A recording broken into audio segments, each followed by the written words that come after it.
আয়েশা রাদিয়াল্লাহু তাআলা আনহা থেকে বর্ণিত, তিনি বলেন, আমি একবার রাসূলুল্লাহ সাল্লাল্লাহু আলাইহি সাল্লামকে জিজ্ঞেস করলাম, হে আল্লাহর রাসূল, মহিলাদের ওপর কি জিহাদ ফরজ?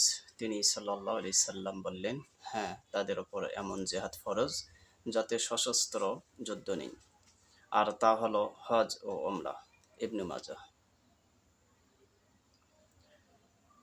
আবু হুরায়রা রাদিয়াল্লাহু তাআলা আনহু থেকে বর্ণিত, তিনি নবী সাল্লাল্লাহু আলাইহি সাল্লাম হতে বর্ণনা করেন, তিনি সাল্লাল্লাহু আলাইহি সাল্লাম বলেছেন, হজ ও ওমরাহকারী হলো আল্লাহর দাওয়াতি কাফেলা বা মেহমানি দল।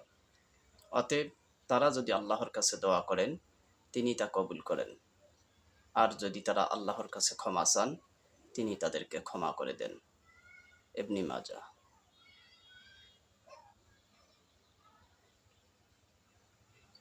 আবু হুরায়রা রাদিয়াল্লাহু তাআলা আনহু থেকে বর্ণিত, তিনি বলেন, আমি রাসূলুল্লাহ সাল্লাল্লাহু আলাইহি সাল্লামকে বলতে শুনেছি,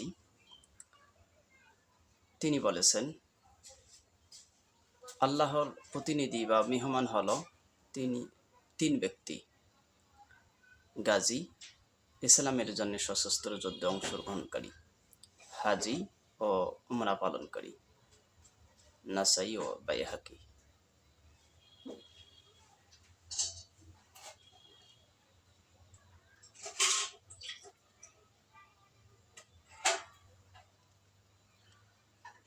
আব্দুল্লাহ ইবনে ওমর রাদিয়াল্লাহু তাআলা আনহু থেকে বর্ণিত, তিনি বলেন, রাসূলুল্লাহ সাল্লাল্লাহু আলাইহি ওয়াসাল্লাম বলেছেন, যখন তুমি কোনো হাজির সাক্ষাৎ পাবে, তাকে সালাম দেবে, মুসাফা করবে, আর তাকে অনুরোধ জানাবে তিনি যেন তোমার জন্য আল্লাহর কাছে ক্ষমা চান। তার ঘরে প্রবেশের পূর্বেই, কারণ তিনি হাজি ক্ষমাপ্রাপ্ত ব্যক্তি।